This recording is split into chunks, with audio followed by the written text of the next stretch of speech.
Bismillahirrahmanirrahim. Alhamdulillahi rabbil alamin. Wassalatu wassalamu ala ashrafil anbiya'i wal mursalin wa ala alihi wa sahbihi ajma'in. Qala rabbi syrah lana sadrana wa yassir lana umurana wahlul 'uqdatam min lisanina yafqahu qawlana. Nawaitu ta'lum wa ta'lim wa tadhakkur wa tadhkir wa nafa'a wal intifa' wal ifada wal istifada wal hassa ala tamassuki bi kitabillah wa sunnati rasulillahi sallallahu alaihi wasallam wa du'a ilal huda wa dalalata alal khair ibtigha wajhilah wa qurbih wa thawabih subhanahu wa ta'ala. Subhanallah walhamdulillah wa la ilaha illallah wallahu akbar wa la hawla wa la quwwata illa billahil aliyyil azim. Qala musannifu rahimahullahu ta'ala wa nafa'ana bi'ulumihi fid daraini amin. Kata dia, ketahui olehmu, hei orang yang sedang menuntut ilmu, ataupun ketahuilah olehmu, hei orang yang sedang menjalankan mata hati kepada Allah. Ini perintah ketahui ni, perintah atas tiap-tiap orang yang mukallaf. Baik, dia suruh kita tahu, dia suruh, yakni Allah Ta'ala suruh kita ni tahu bahawasanya segala perbuatan Allah Ta'ala dan segala hukumnya hukum Allah. Hukum dengan makna ketetapan dia, hukum dengan makna ketetapan yang dia dah buat. Si fulan begini, si fulan begini, itu mana hukum tu. Ataupun hukum yang dia dah buat, wajib solat, wajib puasa, haram begitu, haram begini, itu hukum dia. Ataupun hukum dengan makna ketetapan yang dia telah tentukan sejak daripada azali. Yang si fulan ni jadi begini taat, si fulan ni pula maksiat, si fulan ni pula beriman, si fulan ni pula kufur. Itu semua namanya hukum. Jadi yang kita telah baca pada beberapa pertemuan kita yang telah lepas, kita dah sebut dah yang bahawasanya perbuatan Allah dan hukum hakamnya itu sunyi daripada aghrad, tak ada tujuan lah, tidak ada tujuan. Sebab kalau Allah buat sesuatu perbuatan dengan ada tujuan, menunjukkan Allah Ta'ala tu lemah. sebab ada yang mendorong dia untuk buat, ataupun hukum hakam yang dia buat tu ada tujuan, tu mustahil tu, atau mustahil. Jadi perbuatan Allah yang kita nak pegangnya, segala perbuatan Allah, dan segala hukum hakam yang dia buat tu sunyi daripada tujuan aghrad. Maknanya kita nak pegangnya, Allah Ta'ala buat sesuatu apa pun, ataupun hukum yang dia telah menghukum tu, tak ada tujuan, tidak ada tujuan apa-apa. Kalau ada tujuan, maka jadilah Allah Ta'ala tu lemah. Mana jalan lemahnya? Sebab bila kata tujuan tu, ada perkara yang mendorong dia untuk buat, ada perkara yang menolak dia untuk buat. Jadi seolah-olah perkara itulah yang lebih berkuasa daripada dia. Maka sebab itulah kita wajib pegang yang perbuatan Allah ni tak ada tujuan, hukum hakam dia tak ada tujuan. Itu makna gharad. Baik, sungguh pun macam tu, masuk sini lah. Sungguh pun perbuatan dan segala hukum hakam Allah tu tak ada tujuan. Tu dia kata, ketahuilah olehmu, hei orang yang sedang menuntut ilmu. Ketahui ni atas jalan wajib ni, wajib kita kena tahu ni, bahawa segala perbuatan Allah Ta'ala tu, dan segala hukumnya, hukum Allah tu, dan jika ada ia segala perbuatan Allah dan segala hukumnya tu suci daripada gharad. Mana tak ada gharad, Allah buat hukumnya, perbuatan-perbuatan dia tu sunyi, suci daripada gharad. Yang ini tak ada tujuan. Sekalipun macam tu, tetapi tiada sunyi daripada hikmah. Tapi hikmah, Allah buat begini, ada hikmahnya. Allah buat seseorang tu taat, ada hikmah dia. Seseorang tu Allah buat dia maksiat, ada hikmah dia.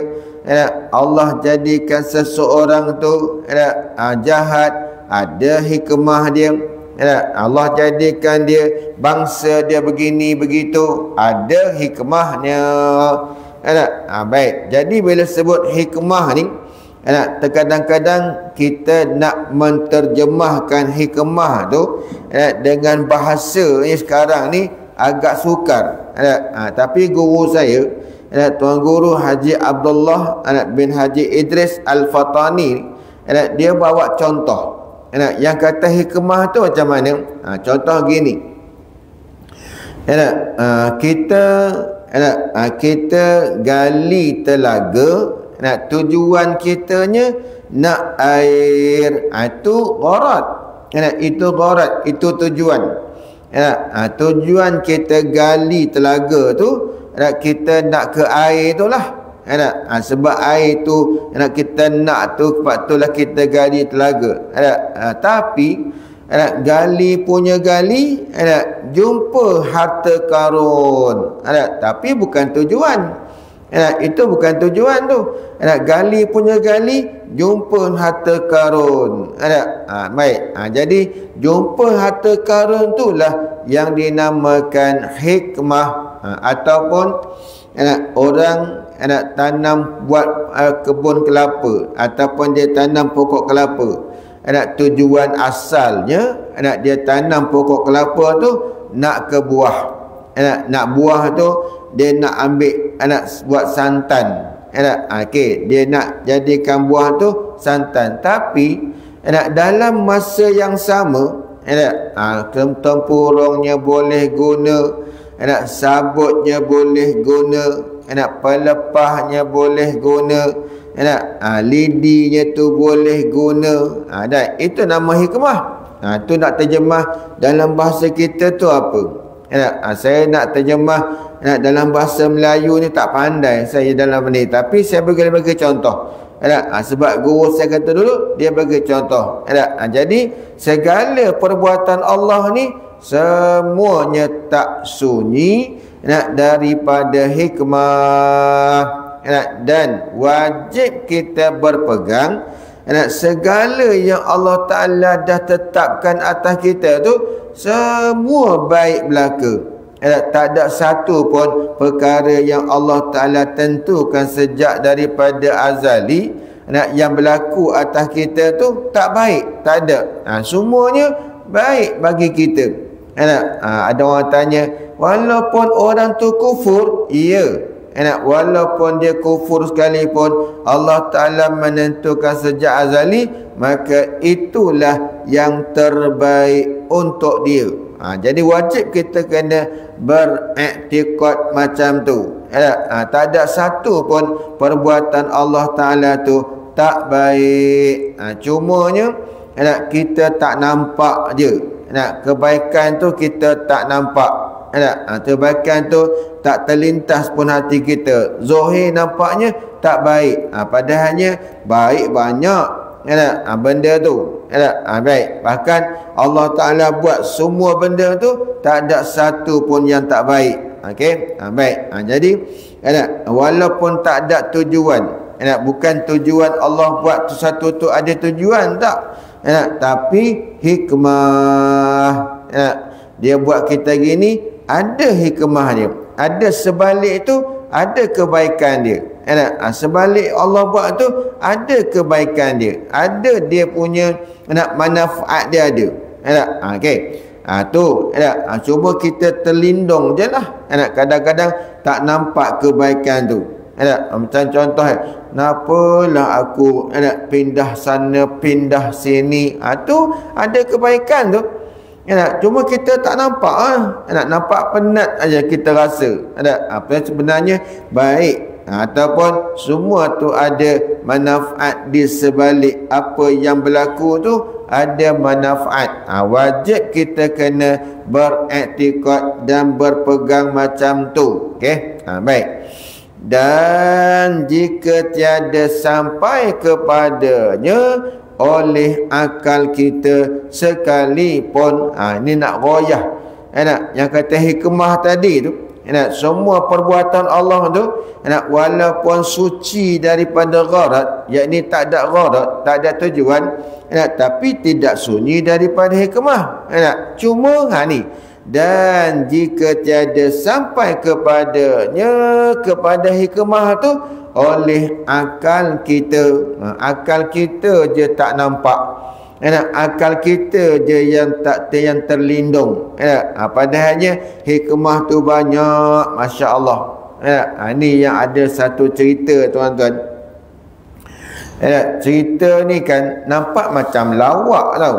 Cerita tu nampak macam lawak, tapi sebenarnya cerita tu penuh dengan hikmah yang Allah Ta'ala buat. Seorang ni kan, dia pembantu raja, pembantu seorang raja.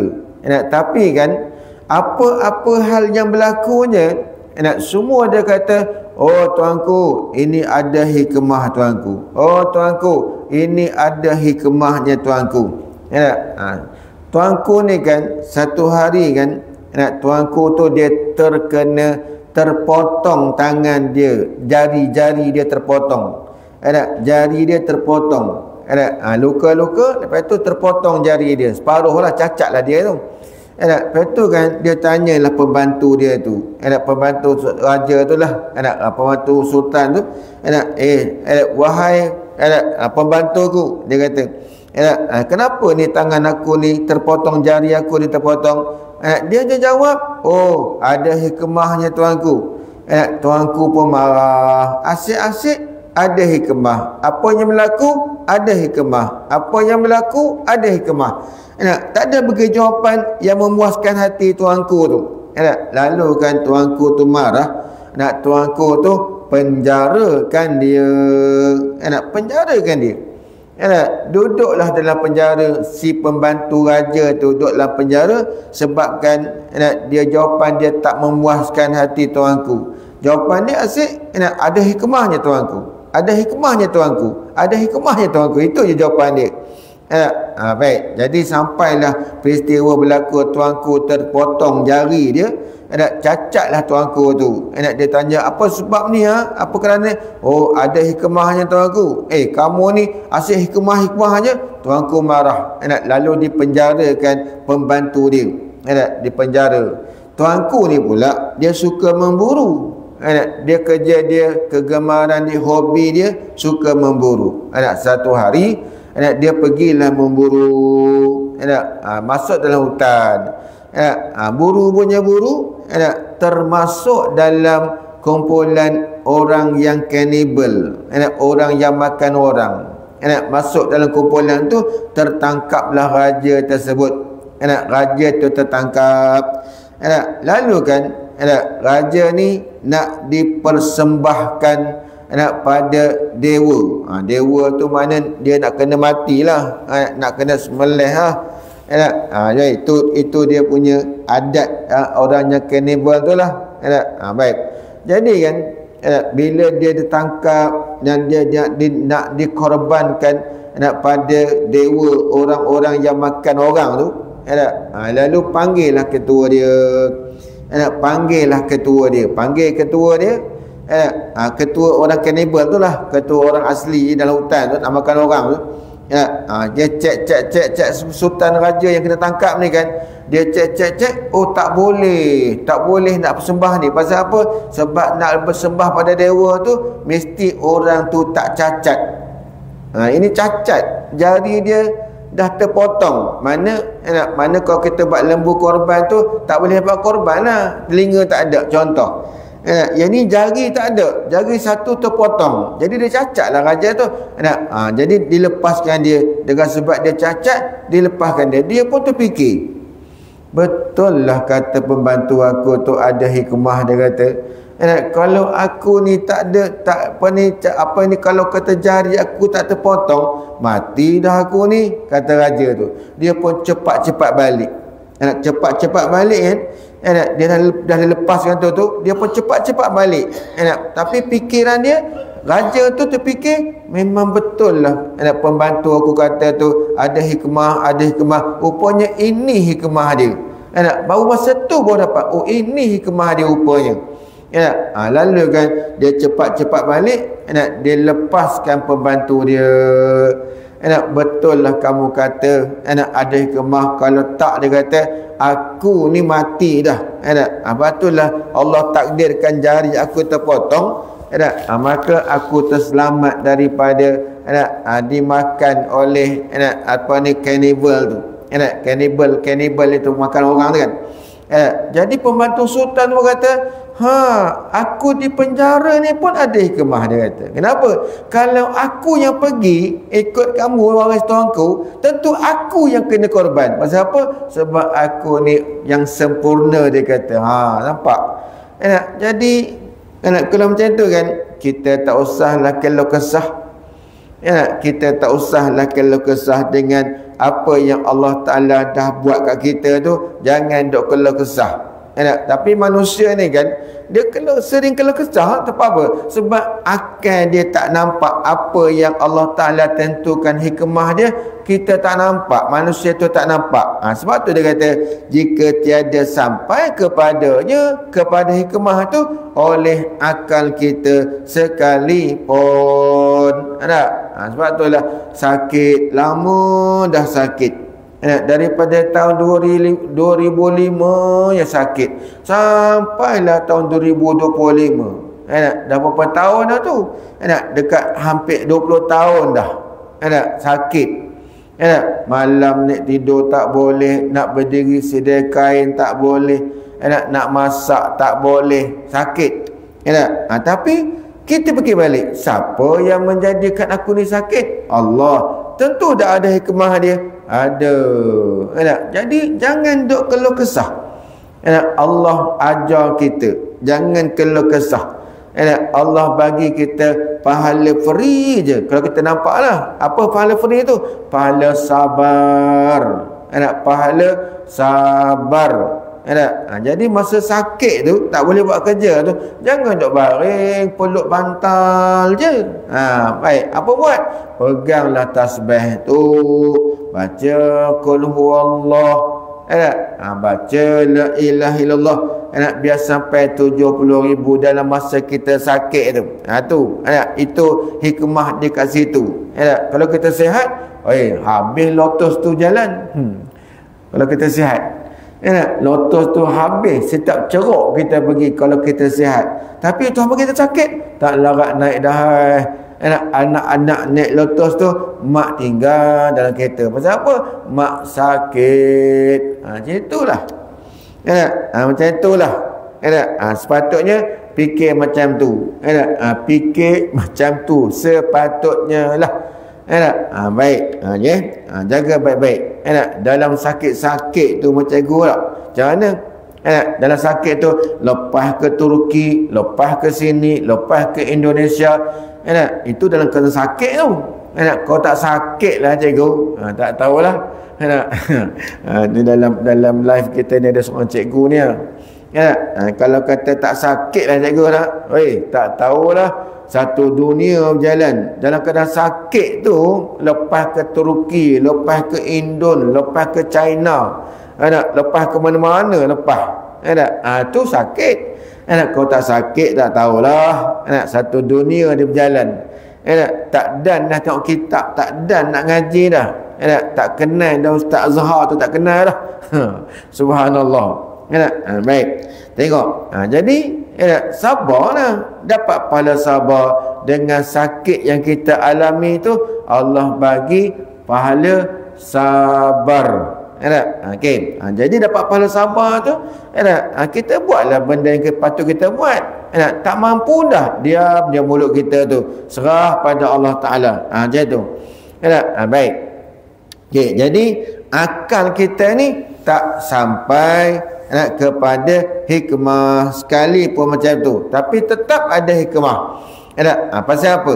Kerana bahawasanya jikalau tiada ada ia, jikalau tiada ada ia, hikmah tu, kerana hikmah niscaya adalah ia sia-sia.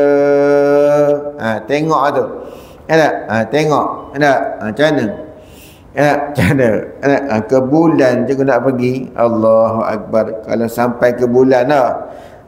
Okey, takut-takut di awang-awang gitu je. Tengok ya. Dia kata pasal apa? Sungguh pun akal kita tak sampai nak mencapaikan hikmah tu. Tetap Allah Ta'ala perbuatan ada hikmah. Apa sebab?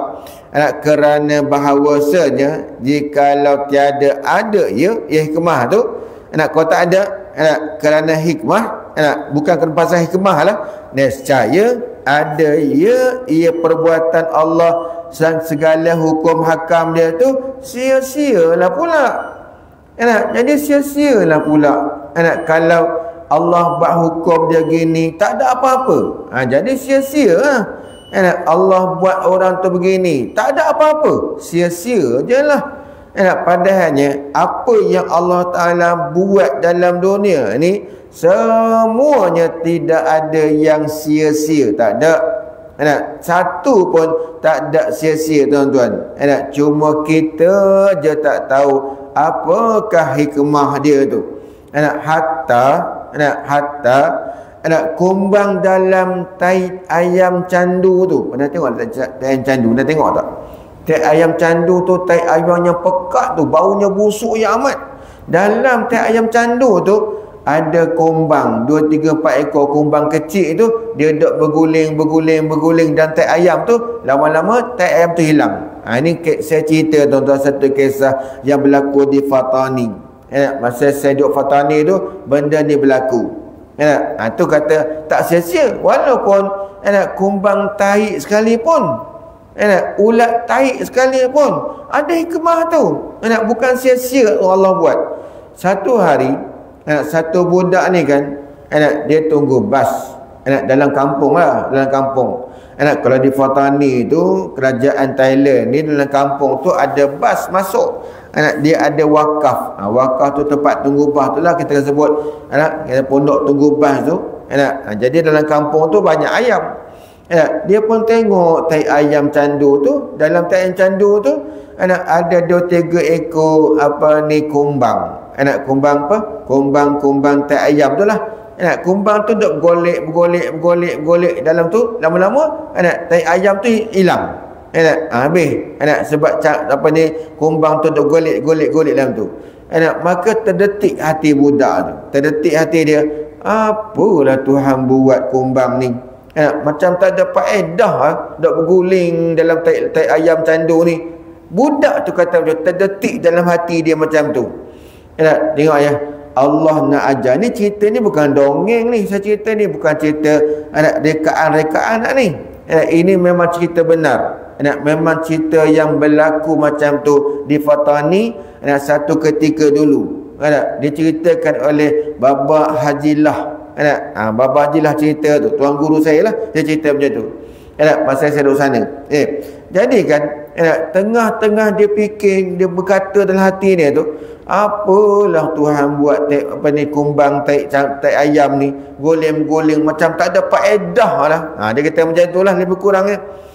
Tiba-tiba tuan-tuan, dia kaki dia tu diketit oleh binatang berbisa. Kata setengah lipan, kata setengah kalajengking. Tu Baba kata, ada kata kalajengking, ada kata lipan. Dia kalau nak tengok lipan kalajengking tu, tengok bekas tu lah. Kalau bekas kena ketik tu satu, itu kalajengking. Tapi kalau ketik tu ada bekas dua, itu lipan. Tapi sebabkan tak tengok, jadi kan menjeritlah dia kena ketik tu. Budak tu bukanlah budak kecil, budak besar ni. Bawa lah dia ke hospital. Orang kampung dengar dia menjerit, bawa pergi hospital. Bengkaknya daripada kaki tu dah lepas ke paha, dah bengkak tu. Sampai di hospital, doktor pun dah ambil usaha ikhtiar nak menyelamatkan dia. Tak boleh. Akhirnya doktor surrender. Doktor kata, bawa baliklah, kami dah habis dah, usaha kami tak boleh buat apa dah. Ni bengkak ni makin berkilat, makin besar. Okay. Lepas tu kan, sampai di kampung, orang kampung ni, saya tak tahulah, kalau sekarang, kalau kat Patani tu memang dia punya ukhuwah satu kampung tu kuat. Bila orang sakit ke, orang mati ke, ramai-ramai pergi ziarah. Jadi daripada hospital tu, bawalah pergi ke rumah. Jadi bila orang kampung dapat tahu, masing-masing pergi ziarah. Tapi sana ziarah bukan ziarah kosong. Bawa buah tangan, ada yang bawa nasi, ada yang bawa kuih muih, ada yang bawa buah-buahan. Bawa pergi. Jadi orang kampung banyak pergi rumah budak ni lah, anak mak bapak dia. Tengah-tengah jalan tu, ada satu orang kampung ni, dia ditegur sapa oleh satu orang tua. Orang tua tu pakaiannya buruk aja. Dia bawa bunduk kain. Bunduk kain, dalam kain tu ada apa tak tahulah, pegang dengan kayu dia, tongkat dia tu pegang macam tu. Dia tanya orang kampung, ni nak gimana ramai-ramai ni? Gimana ni ramai-ramai ni? Dia kata, Lorak tadi gimana ni ramai-ramai ni? Orang kampung tu berkata lah, nak pergi ziarah si fulan tu, kena ketik dengan binatang. Dia kata bisa, dia kata sampai lah ni tak sia-sia, dia kata tak hingga tak sembuh lah. Sampai doktor Tok Bomo tak boleh nak buat, dia kata. Orang sana panggil doktor tu Bomo. Tak boleh Bomo, tak boleh nak buat, dia kata. Hantar kelik, dia kata, hantar balik ke rumah, dia kata. Orang tua tu, tak tahulah tuan-tuan, orang tua tu bukan orang situ, bukan orang kampung tu. Dia kata je, itu senang je ubat dia, itu mudah je ubat dia tu. Ambil kumbang tai ayam candu tu, ambil isi perutnya, tempel tempat yang kena ketik tu. Tuan-tuan, orang tu entah Nabi Khidir ke, entah wali Allah ke, siapa pun tak tahulah, tapi orang pun tak kenal. Jadi orang kampung yang dengar kata itu, dia pergi rumah orang tua tu, dia pergi rumah budak yang sakit tu, dia kata pada mak budak, bapak budak tu, dia kata, aku jumpa orang tua tu tadi, dia suruh ambil perut kumbang tek ayam candu tu. Jadi orang kampung ni tak ayam candu tu banyak. Tak ayam candu tu banyak. Jumpalah kumbang tu 5-6 ekor, pecahkan perut dia, ambil isi perut tu, sapu tempat kena ketik tu. Ya Allah, tuan-tuan. Apa jadi? Lepas kena sapu tu sejuk. Tempat kena ketik tu sejuk, dan akhirnya surutlah dia punya bengkak tu hilang, sembuhlah budak. Budak tu pun tanya, apa ubatnya tadi ni sampai sembuh macam ni? Dia kata, kumbang tek ayam tu, pecahkan perutnya, ambil, ada orang tua bagi tahu. Allah, budak tu punya menangis lah, tuan-tuan. Kenapa? Dia iktirad ataupun dia kata sia-sia yang Tuhan buat benda ni. Padahalnya Allah buat tu tak sia-sia. Semua ada hikmah, ada kegunaan. Jadi hikmah tu boleh jadi terjemah dia dalam bahasa Melayu, ada kegunaannya. Tengoklah, tumbuh-tumbuhan di sekeliling kita ni ada gunanya tu, tapi kita je tak tahu. Banyak guna betul buat ubat banyak, tapi sebabkan kita tak kenal, kita bukan ahli tumbuh-tumbuhan tu, kita tak tahu. Padahal Allah Ta'ala buat semua ada hikmah, semua ada kegunaan dia, tuan-tuan. Masya Allah. Jangan kata Allah, apalah tu Allah buat ni, tak ada apa, tak guna. Jangan. Ada hikmah dia, tuan-tuan. Semua tu ada hikmah. Kalau tidak ada hikmah, nescaya perbuatan Allah Ta'ala tu sia-sia. Hukum Allah tu jadi sia-sia kalau tidak ada hikmah.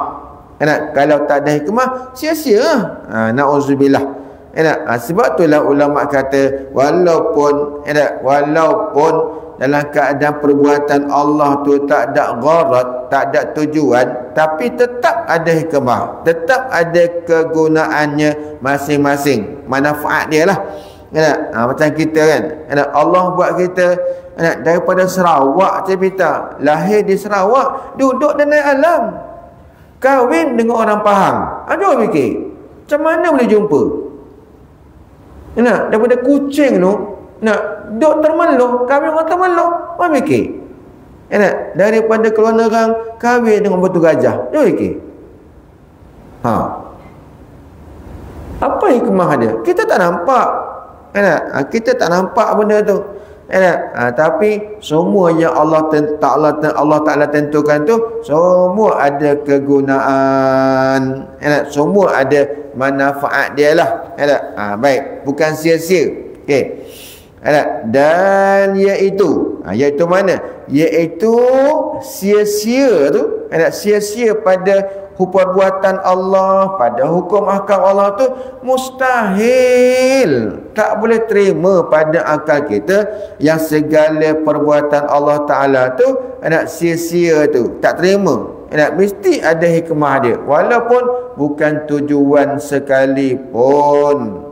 Bukan tujuan. Kalau tujuan lain, macam kita kan, kita lapar, lepas tu kita makan. Apa tujuan makan? Nak hilangkan lapar. Jadi lapar itulah yang mendorong kita untuk makan. Itu menunjukkan kita apa? Menunjukkan kita lemah. Adapun Allah Ta'ala ni tak ada tujuan. Dia tak ada tujuan apa-apa, tak. Sebab itulah jangan kata tujuan Allah Ta'ala buat kita ni nak sembah dia. Jangan. Itu membawa kepada Allah Ta'ala tu jadi lemah. Sebab itulah lam yang ada pada liya'budun tu bukan lam ilat. Itu lam hikmah. Lam lil hikmah, lam lil ghayah, lam lis sayrurah. Itu dalam bahasa. Bukan lam ta'lil tu. Apa tu kata bukan ia bagi ta'lil. Hanya bukan lam tu ta'lil, bukan. Tapi Kerap kali kita dengar kadang-kadang ada penceramah dia kata tujuan Allah buat kita ni ialah untuk beribadat pada dia. Kalau macam tu Allah Ta'ala tu ambil manfaat daripada kita.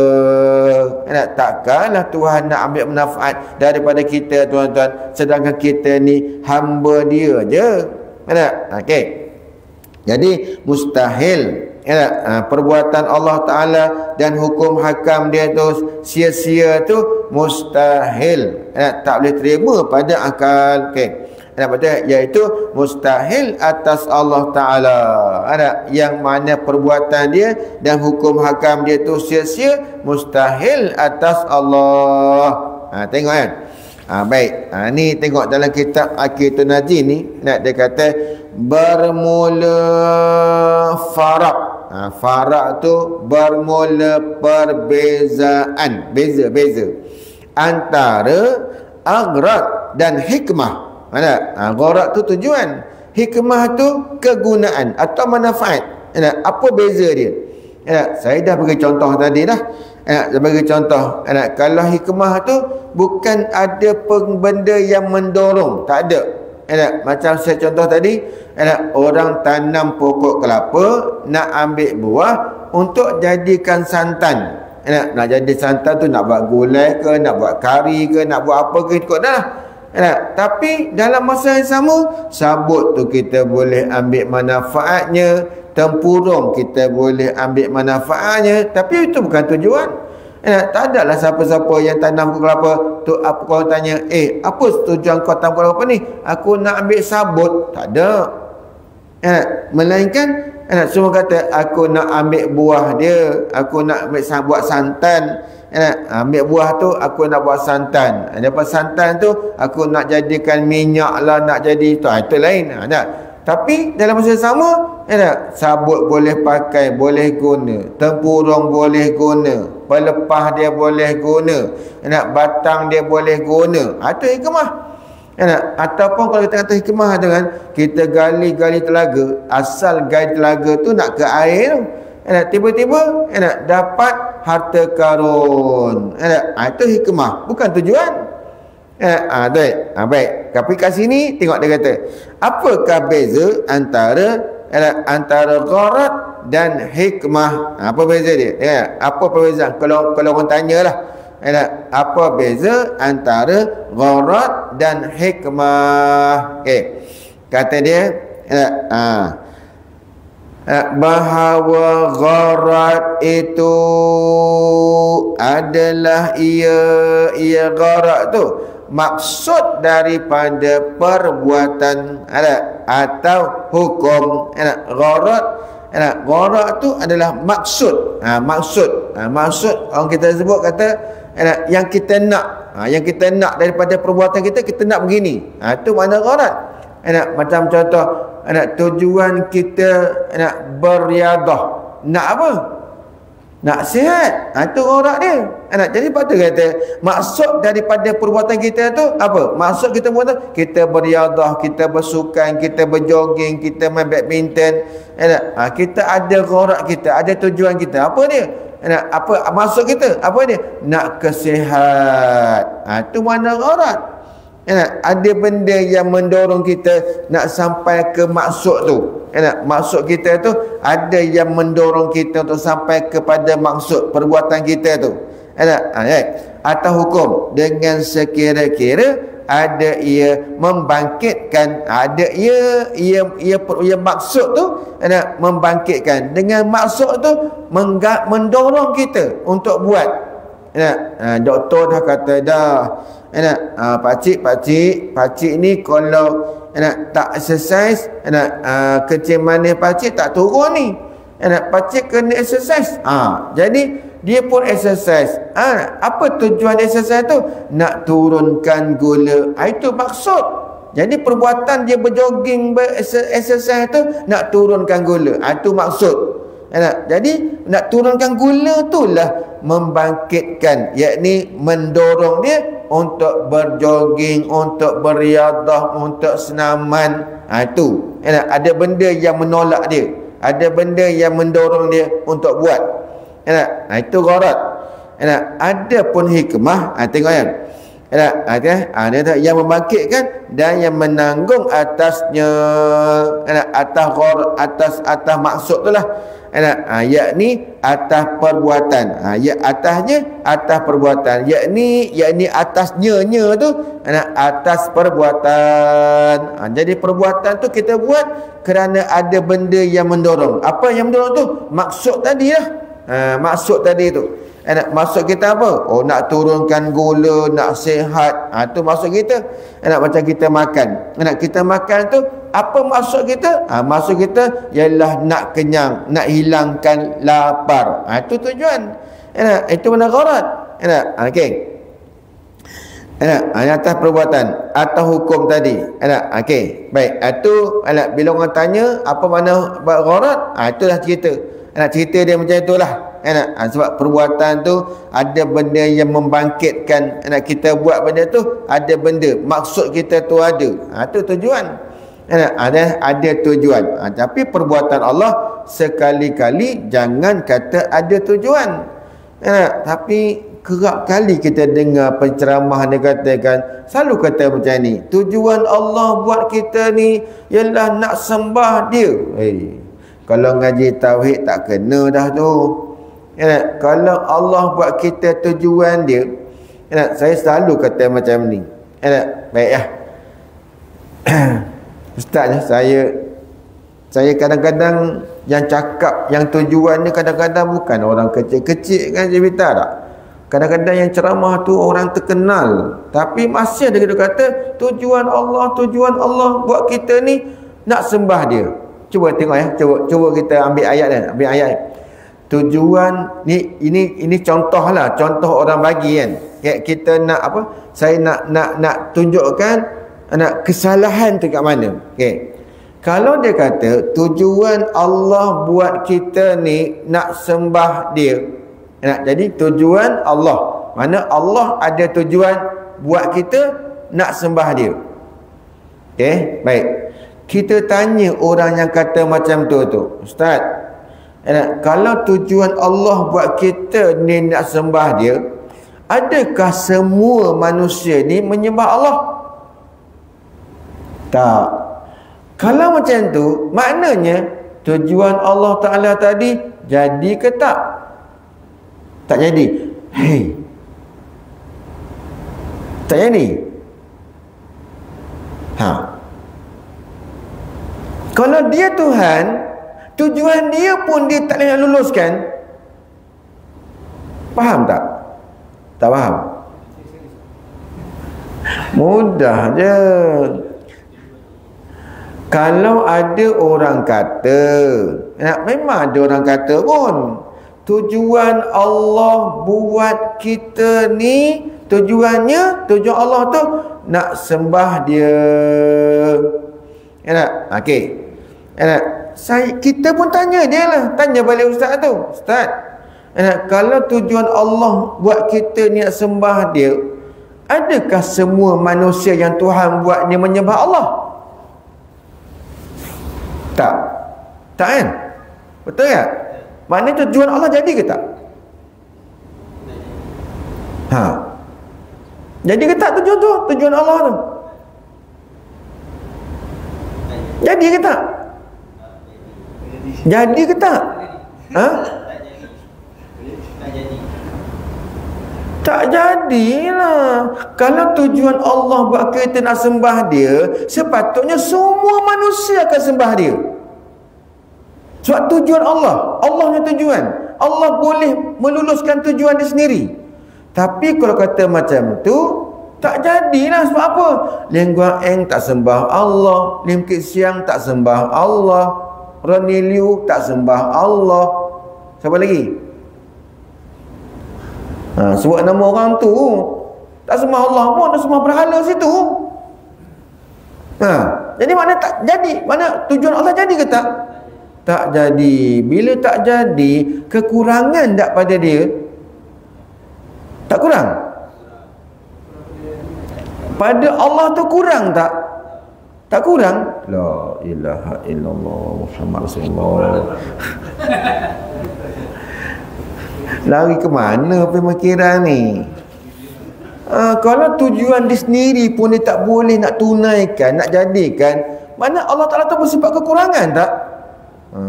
Kurang lah. Sebab tu tak boleh kata Allah Ta'ala tu buat kita ada tujuan.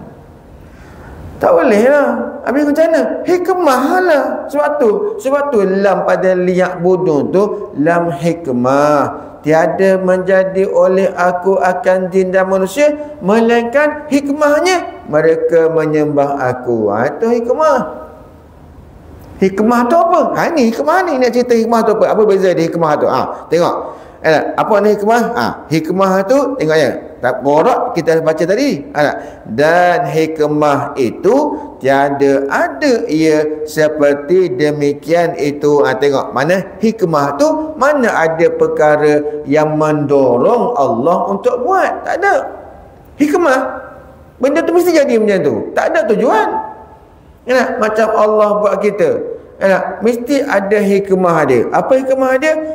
Jadilah manusia tu ada yang menyembah dia, ada yang tidak menyembah dia. Sebab Allah dah menentukan sipulan-sipulan manusia-manusia jin-jin ni, Allah dah tentukan ada yang taat, ada yang engkar, ada yang beriman, ada yang kufur, ada yang baik, ada yang jahat. Itu hikmah dia.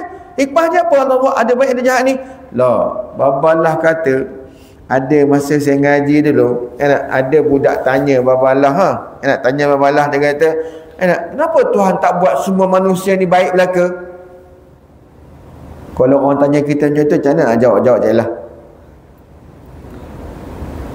Kenapa Allah buat manusia tu ada yang jahat, ada yang baik? Tak boleh ke Tuhan buat manusia tu semua baik belaka? Tak boleh. Boleh kan? Tapi kenapa Tuhan tak buat? Babalah punya jawapan tuan-tuan, Allah tu Tok Guru tu. Kata Tok Guru tu jawapan dia, sambil siapa kata selamba je jawab. Dan siapa lagi nak penuhkan syurga neraka tu? Kalau Tuhan buat semuanya baik belaka, sedangkan Tuhan ada buat neraka, sia-sia aja neraka tu. Itu hikmah tu. Selamba je babalah jawab macam tu. Maknanya apa? Maknanya dia buat ada yang baik, ada yang jahat. Yang baik itu untuk letak dalam syurga, yang jahat tu letak dalam neraka. Kalau Tuhan buat semuanya baik belaka, tak ada jahat seorang pun, semua beriman belaka, maka pada ketika itu neraka yang Tuhan nak janji nak letak orang jahat tu terisi ke tak? Jadi maknanya neraka tu sia-sia dah Tuhan buat. Sebab tu tak boleh kata macam tu. Allahu Akbar. Tu babalah punya jawapan kami semua. Dengar Allah Tok Guru punya jawapan macam tu, ya Allah. Macam tu jawapan dia.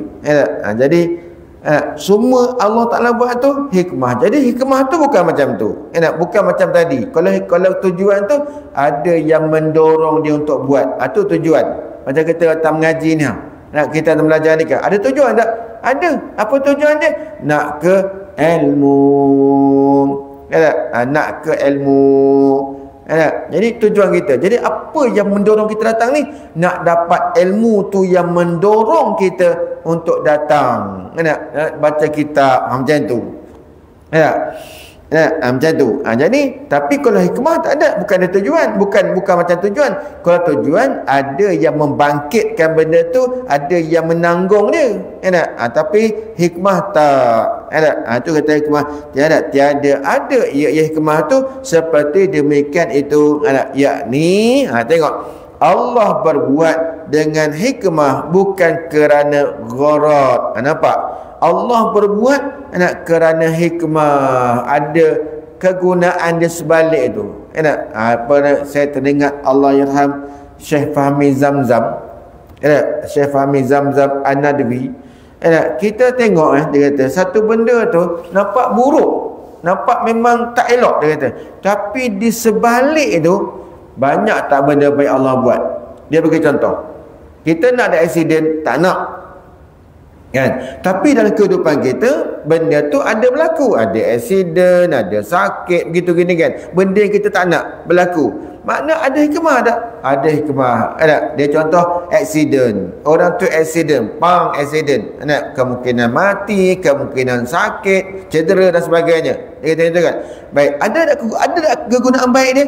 Ada. Bila mati, Tok Imam ada kerja, tukang gali kubur ada kerja, tukang mandi mayat ada kerja, tukang sembahyang ada kerja. Kalau tak mati, mana cedera, hantar ke hospital, driver ambulans ada kerja, hospital assistant ada kerja, doktor ada kerja, insurans ada kerja, bank ada kerja. Nampak? Satu benda tak elok kita nampak dalam mata kita, tapi di sebalik tu banyak tak benda baik. Sebab itulah kita ni tuan-tuan, jangan cepat melatah lah. Tuan-tuan tak? Macam ni apa nama? Sumut flotilla kan, dan tangkap kan. Ada hikmah tak? Ada hikmah dia. Nanti kan mata dunia terbuka. Oh, Israel ni bagian. Terbuka mata dunia tuan-tuan. Ada hikmah dia. Allah buat macam tu, ada hikmah dia. Subhanallah tuan-tuan. Jadi macam tu. Mesti ada hikmah. Kena tangkap orang tu, tangkap orang ni. Bunuh orang tu, bunuh orang ni. Kau ni mati begini, kau ni mati begini. Ada hikmah dia. Zara Karina mati kena masuk dalam mesin masuk, contoh lah. Itu semua tu ada hikmah. Kena bully macam ni, ada hikmah. Walaupun nampak apa ni, tapi jangan kata macam tu. Pasal apa? Sebab di sebalik itu kita tak nampak, akal kita tak nampak benda hikmah tu, tak nampak pada akal kita tuan-tuan. Okey, tapi semua ada hikmah. Okey. Apa yang berlaku semua ada hikmah tuan-tuan. Saya dulu kan, masa sekolah dulu ni, nak cerita sikit masa sejarah sekolah lah. Saya bukan masuk golongan orang yang kelas A, B tu tak. Kalau ketingkatan 3 tu, tempat saya sekolah tu sampai J ke K punya banyaknya. A, B, C, D, F, G, H, I, J, K. Last kali K, tingkatan 3 tu. Tuan-tuan ya, saya bukan duduk kelas A, B, C tu tak. Kelas J, K tu, hujung kelas saya tu. Mana kelas tu kan, cikgu tak pandang. Cikgu tak masuk pun. Pasal apa? Masuk tak boleh mengaji, tak boleh belajar budak-budak situ. Tak tahu pasal apa, entahlah. Buah nakai Allah lah. Okay. Tapi tuan-tuan, yang kelas A tu, yang kelas A tingkatan 3A tu, tuan-tuan, ada yang dapat SRP masa tu, ada grade yang sangat bagus. Sangat bagus. Tuan-tuan, terus naik ke tingkatan 4 tu, tingkatan 4 tu science stream. Masa tu lah ada science stream, ada commerce stream, ada art stream. Tuan-tuan tak? Okay. Tapi nak cerita tuan-tuan, dalam ramai-ramai tu ada satu budak ni, saya tak sebut nama dia lah. Kalau puasa tu 1 dengan 2 je. Nombor 1, nombor 2. Kelas A nombor 1, nombor 2. Dia tak naik 3 pun tak dapat. Tak ada dia tu. Nama dia tu 1, 2, 1, 2, 1, 2. SPM dia, dia sebelum keluar putusan SPM, kerajaan dah hantar dia belajar dah. Kerajaan dah ambil dia nak masuk universiti dah. Masa tu Allahu Akbar. Tapi tuan-tuan, saya ni orang kata, kamu ni tak ada kerja lain dah nanti ni. Kamu ni angkat sampah majlis bandaran lah kerja kamu nanti.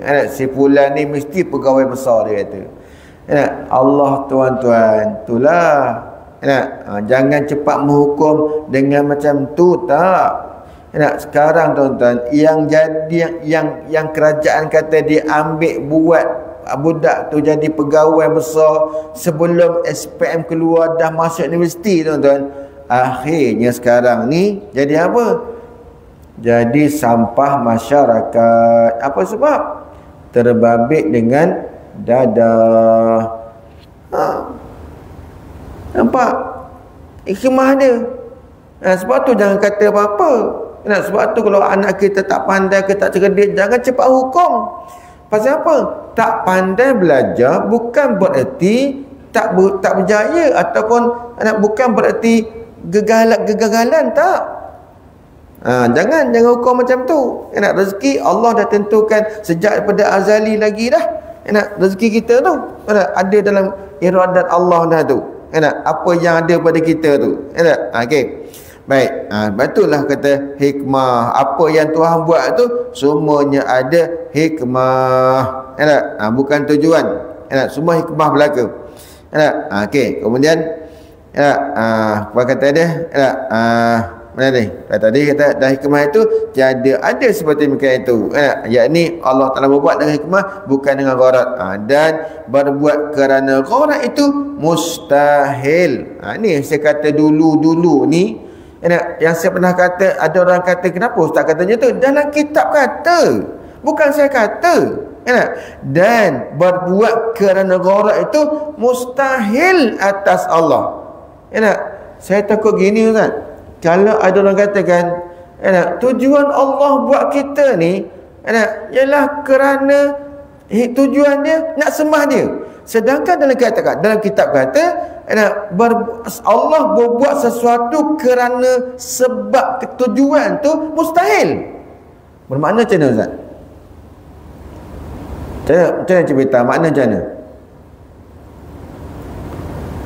Makna macam mana? Kalau ada orang kata padahal dalam kitab kata gini dalam kitab kata dan berbuat Allah Ta'ala tu kerana gharat tu mustahil. Faham tak?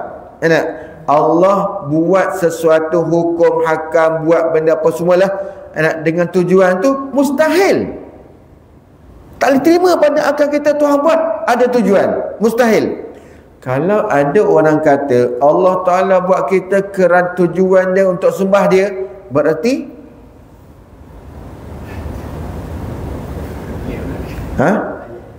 berarti dia telah menyabitkan sesuatu yang mustahil atas Allah.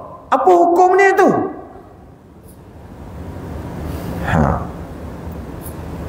Apa hukum dia? Dia menyabitkan benda mustahil atas Allah Ta'ala. Apa jadi?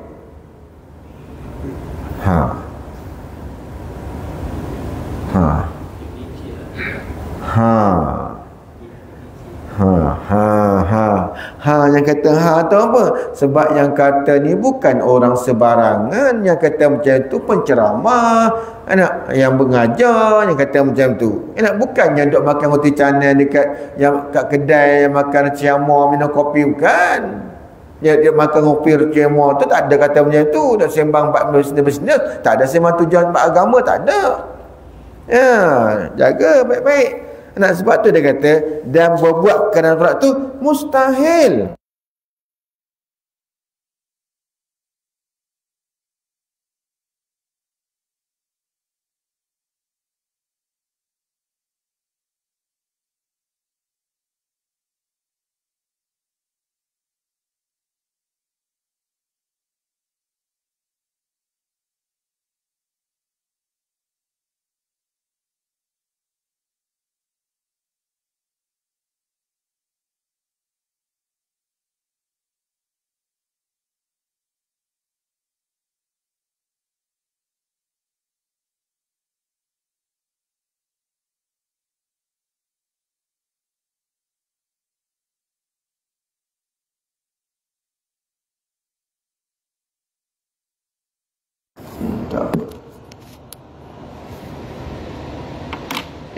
Okey, baik. Ada dah? Dah suara dah? Ada suara dah kan? Okey, ada dah kan? Ada suara dah kan? Sikit lagi. Okey. Ada. Jadi jadi berbuat Allah Ta'ala tu buat segala hukum ke, buat segala ni ke, semua tu bukan ada tujuan, tak ada gharat. Pasal apa? Kerana ini ilat. Pasal apa Allah Ta'ala buat sesuatu tu tidak ada gharat? Tak ada gharat, tak ada tujuan apa-apa. Pasal apa? Kerana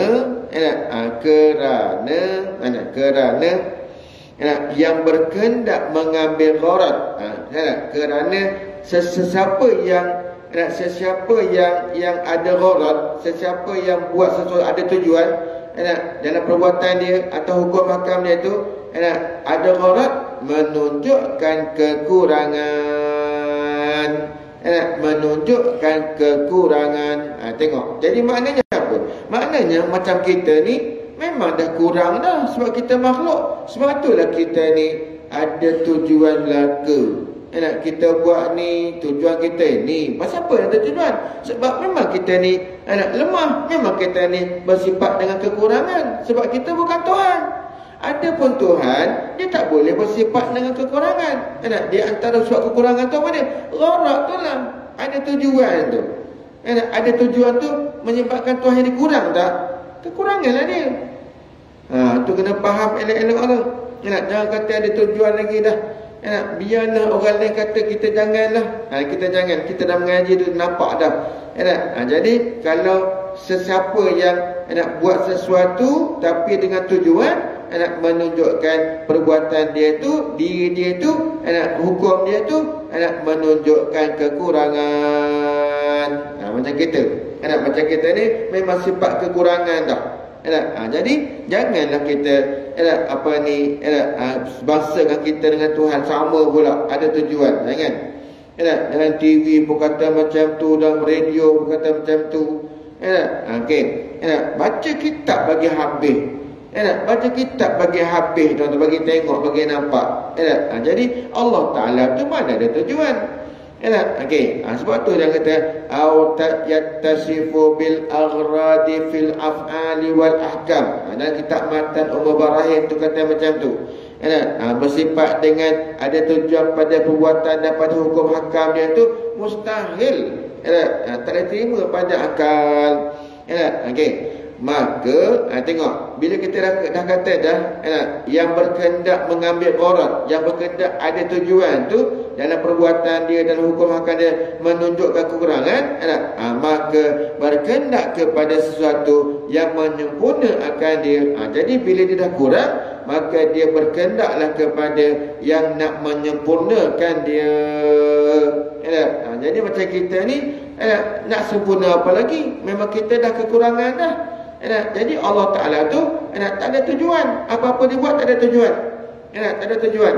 Tak kira lah sama ada pada hukum hakam dia atau pada perbuatan-perbuatan dia. Kalaupun orang tak faham sekalipun, tapi lah kita kata, saya baca juga tak? Baca dan saya huraikan, saya akan terangkan benda tu. Ada orang kata, Ustaz, kalau mengajar orang tua-tua macam mana? Orang tua-tua tak faham. Oh, kau tak faham? Kita biar je.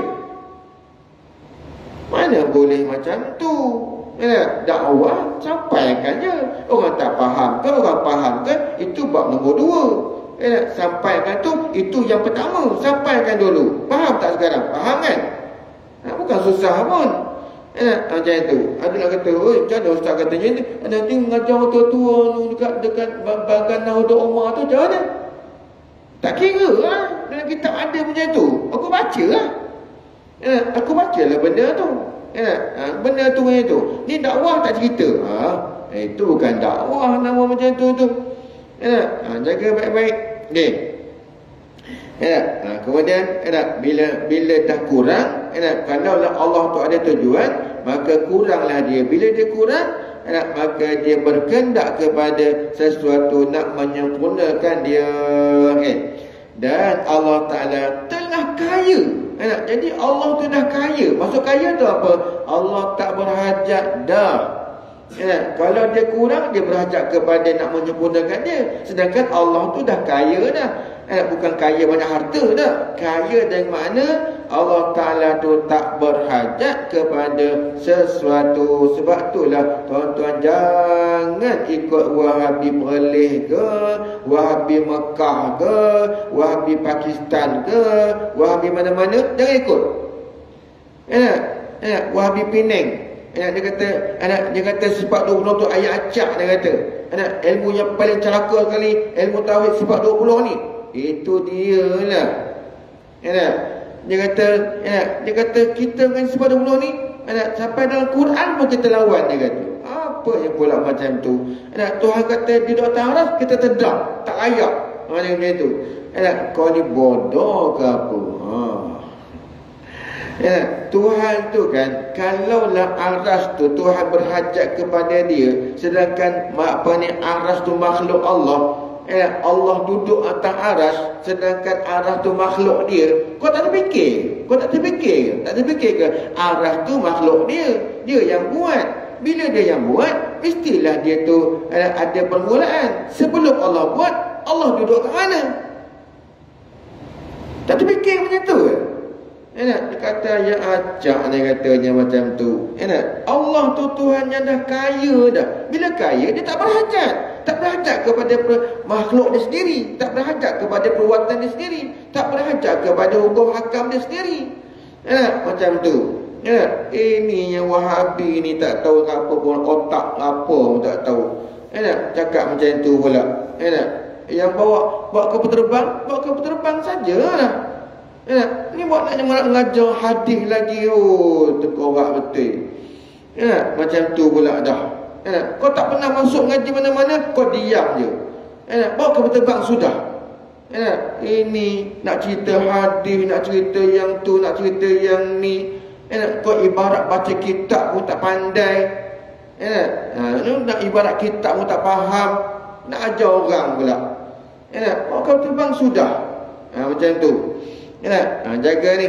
Jadi Allah Ta'ala tu dah kaya. Ya, kaya. Mana tak berhajat Allah Ta'ala tu daripada segala yang tersebut itu. Yang sebut mana tu? Tak berhajat kepada yang tersebut tu, tersebut tadi ni. Gharat tadi tu. Gharat tu. Jadi Allah terkaya pada gharat. Tak ada. Allah tak berhajat pada gharat. Tujuan-tujuan tak ada. Kalau dia sudah pada tujuan, kalau dia bertujuan, maka lemahlah dia, kuranglah dia. Maka mustahil baginya mengerjakan. Mengerja sesuatu dengan tujuan tu mustahil. Tak boleh terima pada akal kita, tak boleh. Okey. Dan menegah dengan gharat. Jadi tegah dengan gharat. Buat gharat tu mustahil. Okey. Maka yang berkendak kepada gharat itu baharu. Nampak macam kita ni baharu tak? Baharu. Sebab itulah kita semuanya ada tujuan. Apa kita buat semua ada tujuan. Betul tak? Makan nasi ada tujuan, makan ubat ada tujuan, berkahwin ada tujuan, bekerja ada tujuan, berjalan ada tujuan, berlari ada tujuan, tidur ada tujuan, bercakap ada tujuan. Pasal apa? Sebab kita baharu. Bila kita baharu, maka kita semua ada tak boleh lari daripada bertujuan. Sebab memang kita tu lemah. Okey. Lagi kekurangan. Nampak? Jadi bila kita baharu, memang kita dapat sifat dengan kekurangan. Bila kekurangan, memang kita ada tujuan. Okey. Kata lagi kurang yang berkendak kepada orang yang menyempurnakan kekurangannya. Jadi kita berhajat kepada seseorang yang nak menyempurnakan kekurangan kita itulah. Tapi kita memang kuranglah selama-lamanya. Bermula Allah Ta'ala itu fa'il. Fa'il mana yang berbuat, yang mukhtar, yang pilihan. Lagi kaya ia daripada sekalian makhluknya. Nampak? Jadi Allah Ta'ala itu kaya, yang dia tak berhajat. Ya Allah tu daripada sekalian makhluknya. Jadi dia tak berhajat kepada makhluk dia sendiri. Dia tak berhajat. Jadi tak ada tujuan lah. Sebabnya bukan berhajat kepada benda tu. Kalau ada tujuan, mana dia berhajat. Macam tu. Okey. Jangan pegang perkataan Wahabi tu. Makhluk apa ni, aras tu, kursi tu makhluk. Ada kata berhajat kepada aras tu, makhluk dia sendiri, ataupun kursi tu? Tak. Kalau dia berhajat, lemahlah dia, bukan Tuhan lah dia. Macam tu.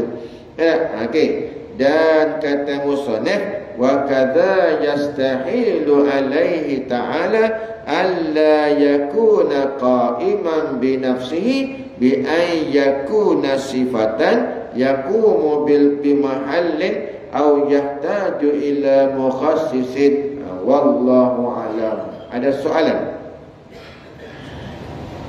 Kalau ada soalan silakan. Kalau tak ada kita berhenti dulu.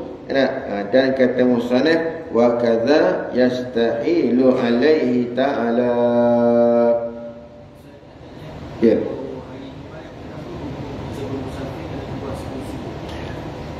Di antara perkara yang dalam hukum fiqh, kalau masalah musafir pada hari Jumaat, seandainya orang tu musafir selepas masuk waktu subuh, maka tidak gugur kefarduan Jumaat.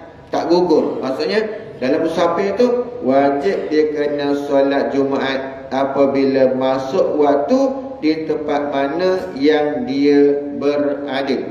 Dalam musafir nak mengelakkan daripada kewajipan tu, maka dia kenalah musafir sebelum masuk subuh pada hari Jumaat. Itu yang ada dalam kitab fiqh. Adapun asbab dia wallahu a'lam. Sebab dah masuk Jumaat kan, dah masuk hari Jumaat. Kalau kita sebelum subuh tu, yang tu lain. Macam tu. Jadi itu yang ada kita fikir, kita pun taat je lah.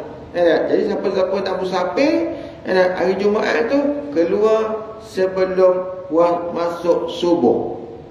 Keluar sebelum masuk waktu subuh. Jadi kalau dia keluar rumah sebelum masuk subuh, maka gugurlah kefarduan Jumaat masa dia musafir. Sedangkan kita musafir ni nak cari tempat Jumaat bukan senang kan. Kalau kita highway nak balik Kedah tu, kita kena masuk dalam kampung pula lah, kena masuk cari pula lah. Kat mana? Jalan daripada KL, daripada sini sampai sampai masuk Gunung Semanggul, sampai situ pukul 1. Nak kena keluar pula dah, cari pula exit Gunung Semanggul, masuk kampung cari. Kalau tak buat macam tu, hukumnya haram. Musafir tu jadi haram.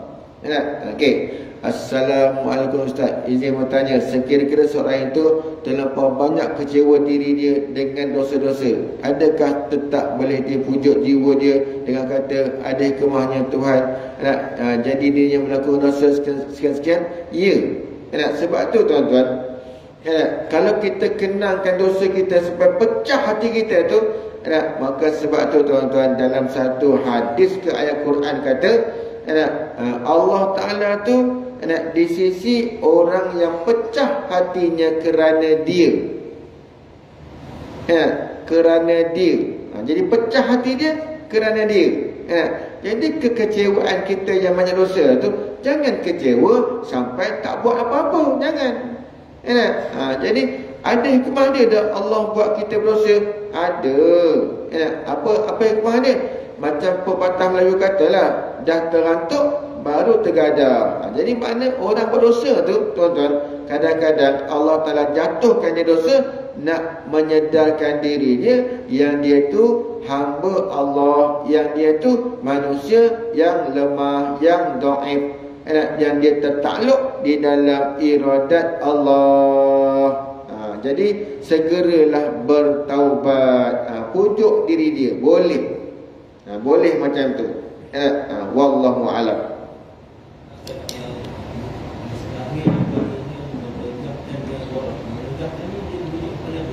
Mana?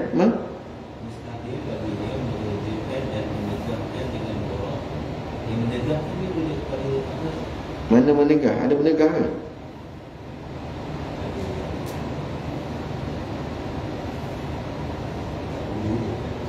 Betul lah. Maka mustahil baginya, bagi Allah, mengeja dan menegah dengan gharat. Mustahil baginya, bagi Allah tu mengeja dan menegah dengan gharat. Maksudnya Allah Ta'ala nak buat sesuatu tu dengan gharat, mustahil. Dan dia bukan tegah gharat, tak ada. Dia bukan tegah, tak. Memang Allah Ta'ala tu memang dah tak ada gharat dah. Tak payah tegah dah. Memang hak dia tu, hak Tuhan tu memang tak ada apa? Tak ada gharat. Jangan kita samakan kita dengan Allah tu. Kita memang ada gharat. Dan kita boleh tegar diri kita tak ada gharat. Boleh tak? Kita boleh tak tegar diri kita tak ada gharat, tak ada tujuan? Boleh tak? Boleh tak ada? Tak boleh lah. Kita mana boleh? Kita baru. Memang kita ada tujuan. Okey, kita nak tegar tujuan. Kita tegar tujuan. Tegar tujuan ada tujuan tak? Tegar tujuan ada tujuan tak? Tak boleh. Tapi Allah Ta'ala ni, dia tak perlu tegar dah. Pasal apa? Sebab diri dia memang tidak bertujuan. Tak ada tegar dah. Tak ada tegar-tegar dah. Tak ada tegar-tegar dah. Jadi mustahil baginya mengerjakan dan menegar dengan gharat. Macam tu. Nak tegar. Contoh tegar tu macam ni. Jangan berzina. Adakah tujuan? Tak ada. Jangan minum arak. Tuhan bertegar. Jangan minum arak. Adakah ada tujuan dia? Tak ada. Tak ada apa tujuan Tuhan tegar. Tak ada. Tapi ada hikmah tak? Tegahan tu? Hikmah ada. Hukum haram, hukum jangan buat. Lagipun dia sendiri pun mana ada tujuan apa-apa nak macam tu. Okey, baik.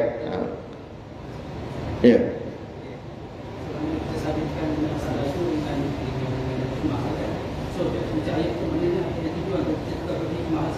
Memang sebab tu daripada dulu dah sebut dah. Ini keluar masa yang lepas dah. Masa bulan 8, 1 bulan 8 tu ni. Ayat Quran, wa ma khalaqtul jinna wal insa illa liya'budun. Dan tiada aku jadikan jin manusia melainkan jadilah oleh mereka itu menyembah akan aku. Jadi mana hikmah dia, bukan tujuan. Kalau macam kita kata ulama pula kita kata okey, ni lah hikmah dia yang sebulan kita sebut ni. Kita sadar hikmah dia yang cakap. Boleh lah. Sebab tu lah masalah kalau ada tok guru yang kata macam tu, mana tok guru tu tahulah yang mana tak boleh kata tujuan. Sebab itulah yang tak tahu tu kata tujuan tu. Kalau yang ngaji pondok tak ada tok guru kata tujuan. Tak ada. Tok guru pondok tak ada kata tujuan. Tak ada.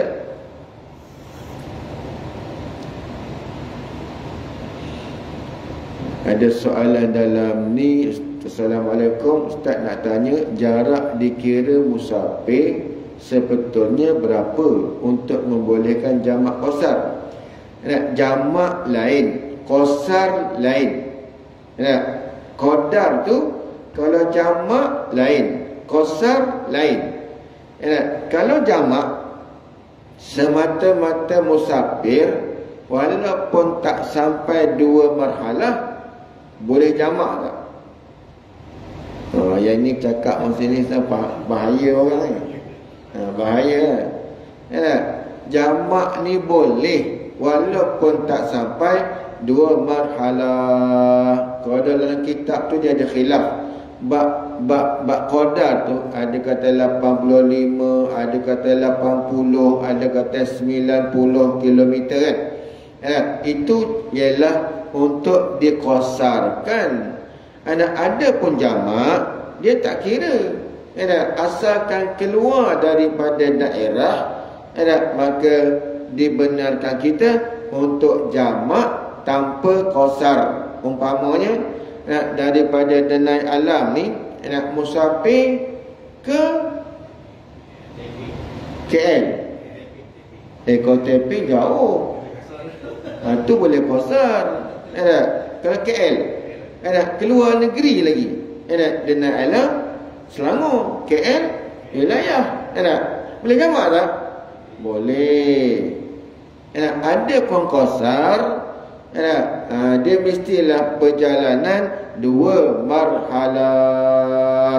2 marhalah. Jadi 2 marhalah tu macam mana? Ada kata 80 km, ada kata 85 km, ada kata 90 kilometer. Pasal apa? Sebab gini, khilaf tu kerana perjalanan Nabi dulu tu berdasar dengan unta. Jadi mungkinlah jadi khilaf. Jadi kalau saya ambil yang paling banyak, berapa? 90 km. Lebih 90 km boleh qasar.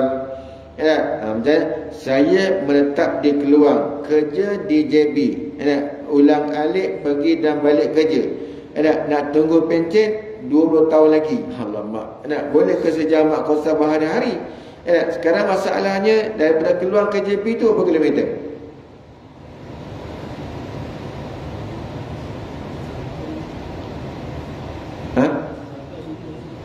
Sampai 70.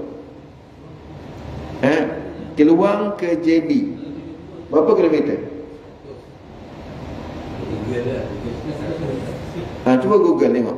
Daripada Keluang ke JB ulang alik 100. 100 boleh 100 boleh boleh qasar. Bukan kata boleh jamak qasar. Boleh boleh hari-hari boleh. Boleh hari-hari boleh.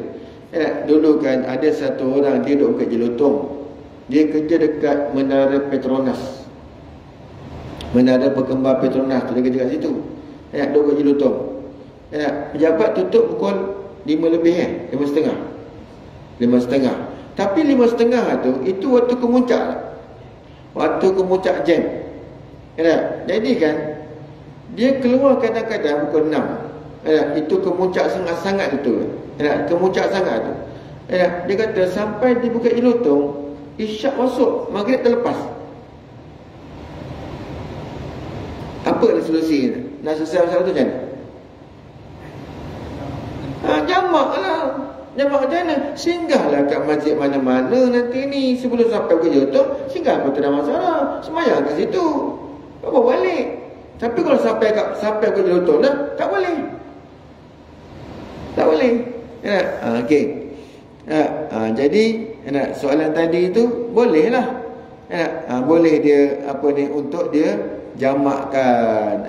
Sebab JB itu ada kata 83 km kan. Bolehlah. Sebab ada kalau kata 80. Jadi boleh. Boleh jamak. Okey. Ini soalan Ustaz, maaf. Jika lain tajuk boleh ke nak pasti jika luka seluruh badan tak boleh kena air semenjak 2 tahun, wuduk dengan cara tayamum sebab tak boleh kena air. Perlu ke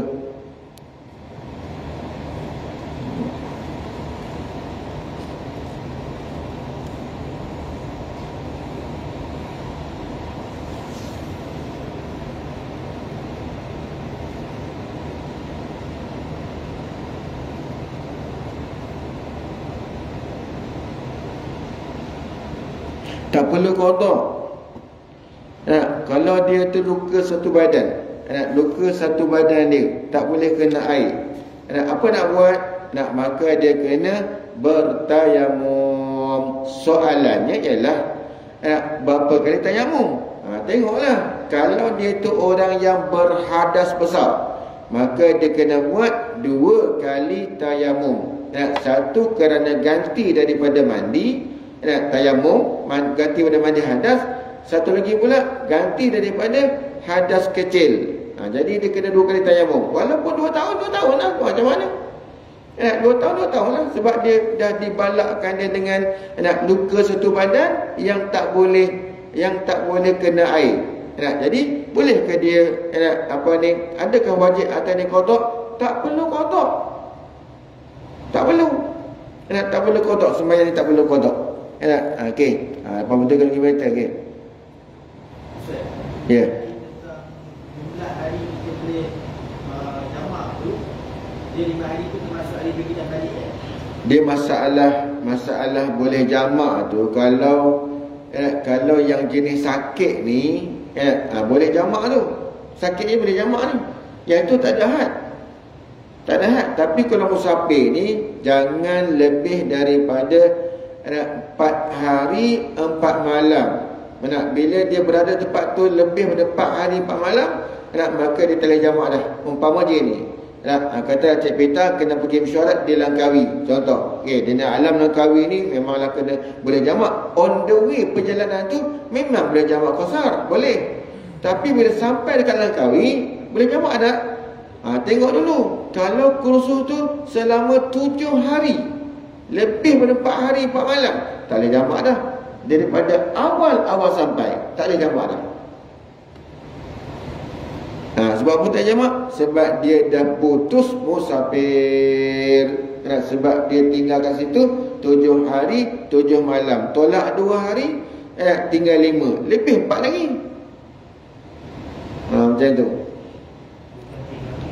Bukan 3 hari. Dalam kitab tu dia kata ada kata 4, ada kata 3. Tapi atas kaus setengah kau tu kata 4. Jadi 3 hari tu had dia. Maksudnya 4 hari.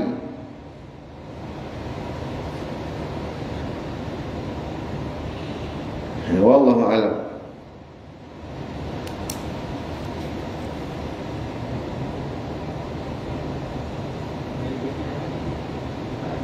Tak termasuk hari sampai dan tak termasuk hari balik.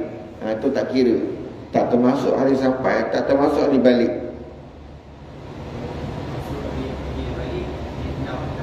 Jadi 6 hari. Sebab tu tak kira yang tu. Jangan kira yang tu.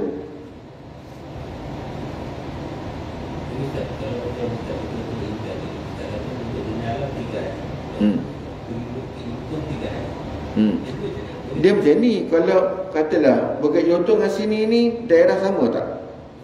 Sama. Daerah sama.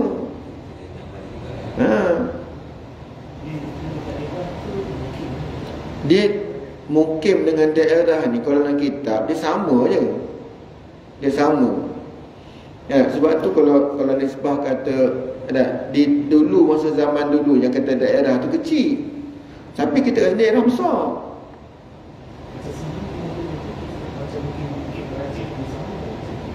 Ni sama ni. Ni daerah sama-sama ni. Sebab tu orang KL kalau dia nak jamak sembahyang dia kena keluar daripada KL. Walaupun nama tu lain, Ampang lah, Sentul lah, apa lagi? Ampang, Sentul lagi. Mana dia kena keluar daripada yang alamat KL tu, baru dia boleh start jamak. Kalau masih dalam tak boleh, tak boleh.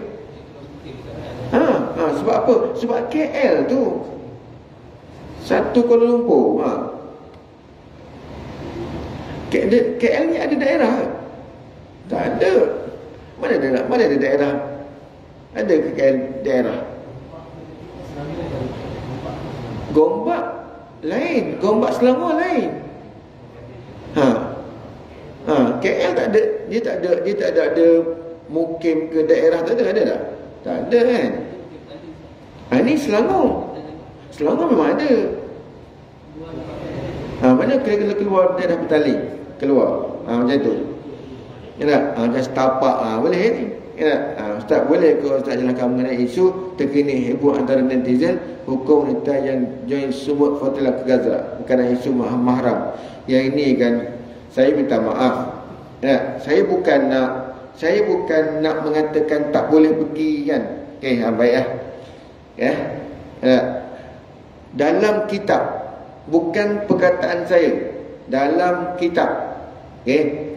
Dalam kitab ni tuan-tuan, orang perempuan ni saya tak boleh nak cakap, tak boleh ni. Tak boleh nanti isu ni. Nanti jadi isu. Bukan saya melarang pergi. Dengar ya, bukan saya melarang pergi. Walaupun ada setengah netizen ni mungkin dia tak pandang bab lain.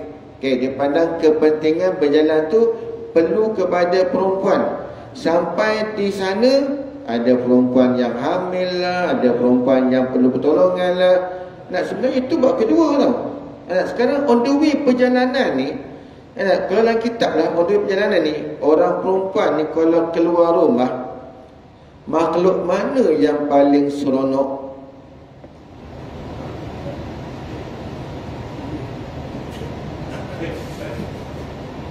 Dia cakap macam kita. Ha. Ha. Perempuan ni kalau dia keluar rumah, walaupun atas izin suami sekalipun, makhluk manakah yang paling seronok? Itu soalan dia pertama. Saya bukan larang. Korang nak pergi, pergilah. Tapi dalam kitab, kalau tak percaya, kalau kurang yakin, ambil kitab Muhimmah fil Hadis. Tengok dalam tu. Hatta pernah berlaku zaman Rasulullah, perempuan-perempuan ni ikut sekali mengiringi jenazah ke kubur. Rasulullah kata pada perempuan tu, Rasulullah kata kumpulan perempuan ni, Rasulullah kata pada perempuan-perempuan tu, adakah kamu yang menyembahyangkan semayat jenazah ni? Tak. Adakah kamu yang memandikan? Tak. Adakah kamu yang mengkapankan? Tak. Adakah kamu yang akan mengkebumikan? Tak. Maka Rasulullah kata, baliklah kamu ke rumah. Nampak? Sekadar tu pun Nabi kata macam tu dah.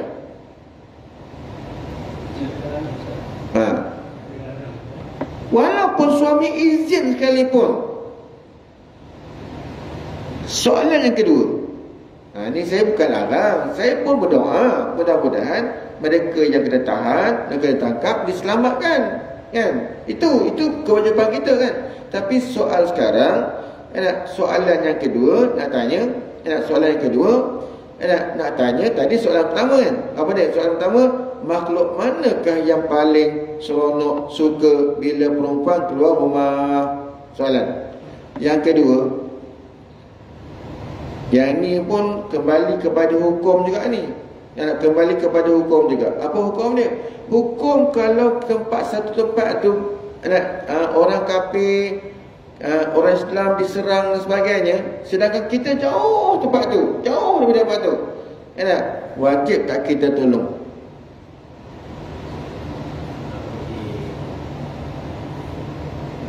Wajib tak?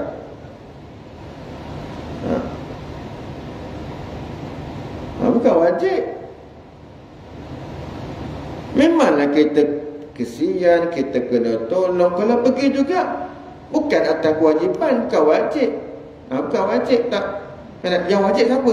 Yang wajib negeri-negeri yang berhampiran dengan Palestin itu sendiri. Negeri mana? Jordan, lagi Mesir. Orang situ yang wajib. Orang yang perjalanan daripada tempat tu ke Palestin tu tak sampai ada marhalah, orang tu yang wajib kena pergi. Tu soalan dia lah. Saya bukan nak kata tak boleh pergi, Ustaz. Tu nanti ni tak apalah, nanti duduk kitab. Ada kata, korang ni adalah satu netizen tu kata, korang ni cengkak sangatlah akal seorang ni, melarang kita pergi, begitu gini-gini. Bukankah nanti ada perempuan ke sana? Itu soalan kedua, itu soal lain. Itu soal lain. Itu soalan sekarang ni bila pergi, perempuan pergi je berjalan, keluar saja pada rumah, agak-agaklah boleh selamat tak perempuan yang keluar rumah tu daripada fitnah akhir zaman? Selamat tak?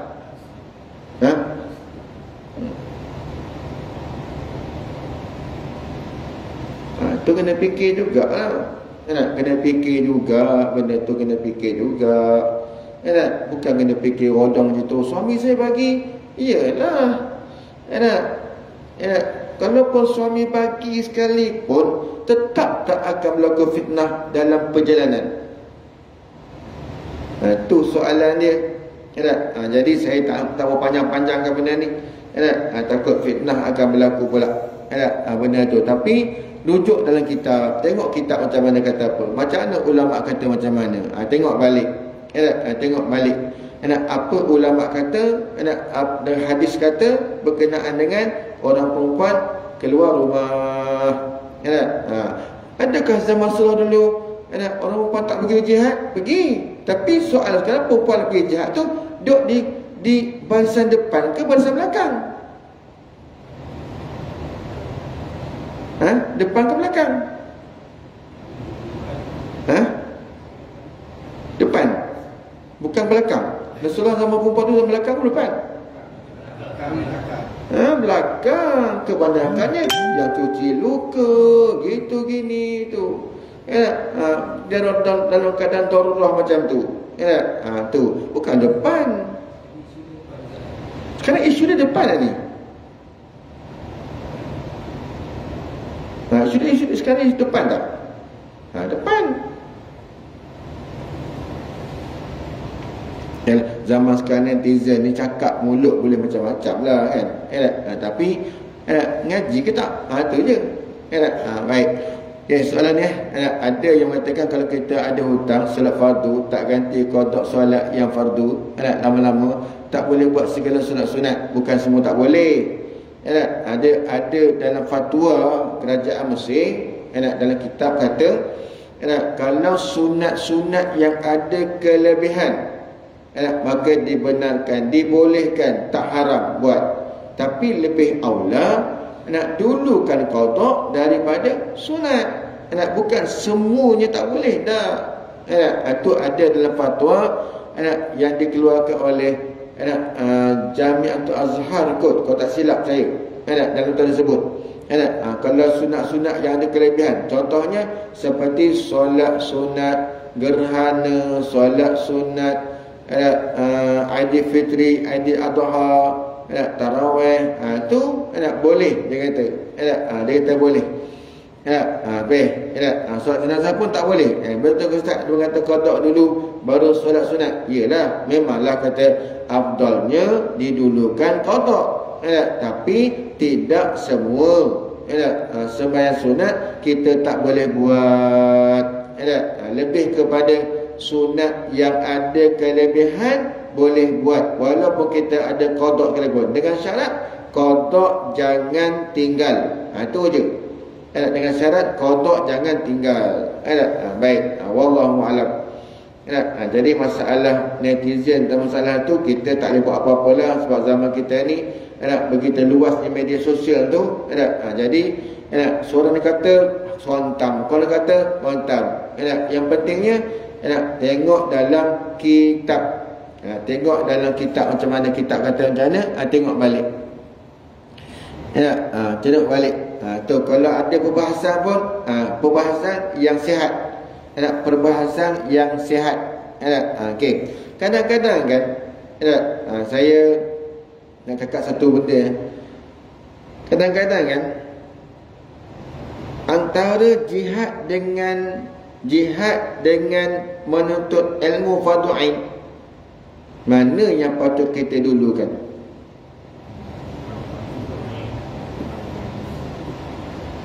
Itu soalan dia. Kalau pergi sana jihad, betul ada kelebihan, sungguh ada kelebihan. Tapi kelebihan jihad tu sendiri, Rasulullah pernah larang tak orang pergi jihad? Ada tak? Ada. Bahkan orang yang alim-alim, orang yang alim-alim zaman Rasulullah pergi perang, Rasulullah kata jangan pergi. Kamu hafal Quran. Jadi kalau kamu pergi, mati kamu nanti susah. Tengok, orang alim, jangan pergi. Nanti kalau mati macam mana nak ajar? Jadi Rasulullah pun pernah menghalang orang pergi jihad. Jadi maknanya jihad tu sendiri, kalau kita nakkan orang perempuan nak pahala jihad, apa dia kena buat? Dalam hadis kata Ustaz, perempuan mandi hadas kerana dijima oleh suaminya, pahala mandi hadasnya seperti pahala jihad. Tak perlu nak susah-susah.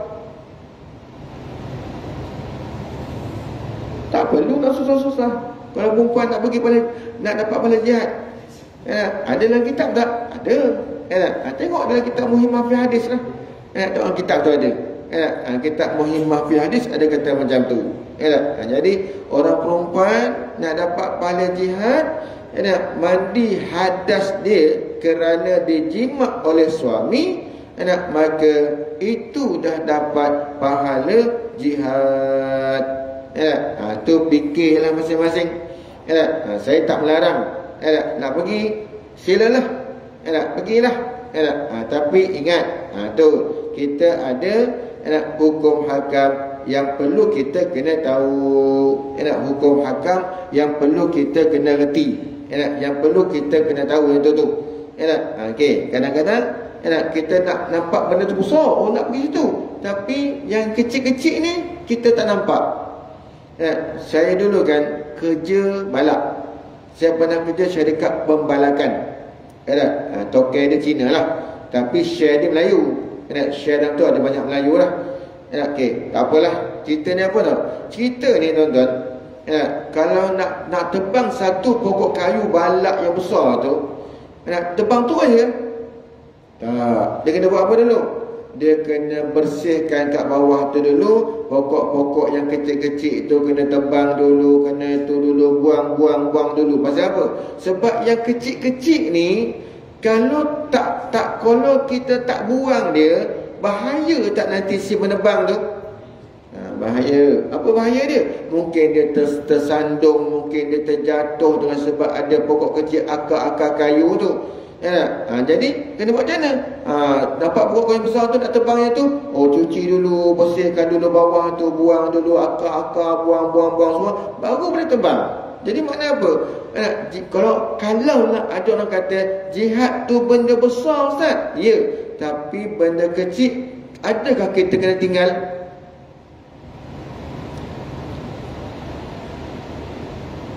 Itu wallahu alam, saya tak tahu nak ceritalah. Kalau mereka masuk fisabilillah ke tak masuk ke, wallahu a'lam bissawab. Mudah-mudahan Allah Ta'ala rahmati kita tuan-tuan, insya-Allah. Mudah-mudahan Allah Ta'ala selamatkan mereka yang kena tahan. Allah Ta'ala bagi kebaikan pada mereka semua, insya-Allah. Dan mudah-mudahan misi mereka adalah misi ibadat. Mudah-mudahan Allah Ta'ala ampunkan dosa kita semua, ampunkan dosa mereka, ampunkan dosa orang-orang yang berjihad tu, dan selamatkanlah orang-orang yang ditahan, selamatkan orang rakyat Palestin, dan Allah, mudah-mudahan Allah Ta'ala berikan pertolongan secepat-cepatnya, insya-Allah. Wallahu a'lam bissawab. Bismillahirrahmanirrahim. Alhamdulillahirabbil alamin, wassalatu wassalamu ala asyrafil anbiya'i wa mursalin wa ala alihi washabihi ajma'in. Allahumma ya azima sultan, ya qadim ihsan, ya da'iman ni'am, ya katsira jud, ya wasi'al ata', ya khafiyal lataf, ya jami' sunnah, ya haliman la ya'jal. Salli rabbi ala sayyidina Muhammad wa alihi wasallam warda sahabati ajma'in. Allahumma lakal hamdu syukra wa lakal manna fadla wa anta rabbuna wa nahnu abidika riqa wa anta lam tazalaka ahla ya miyasala kulli asir wa ya jabira kulli kasir wa ya sahiba kulli farid wa ya mawniya kulli faqir wa ya muqawiya kulli ta'ib wa ya ma'mana kulli makhiyasir alaina kulli asir wa tasra sa'alaka yasir. Allahumma ya man la yahtad illa bayan wa tafsir hajatuna kathiru anta alimu biha wa khabir. Allahumma inni akhafu minka wa akhafu ma yakhafu minka wa akhafu ma la yakhafu minka. Allah bihaqi ma yakhafu minka najina mimma la yakhafu minka. Allah bihaqi sayyidina Muhammadin ahrasna bi'ainika tilatana wa kanabna bika nafika ladhi la yaram warhamna bi qudratika alaina wa la nanakata sukatana wa raja'una wa sallallahu ala sayyidina Muhammadin wa ala alihi wa sallam walhamdulillahi rabbil alamin.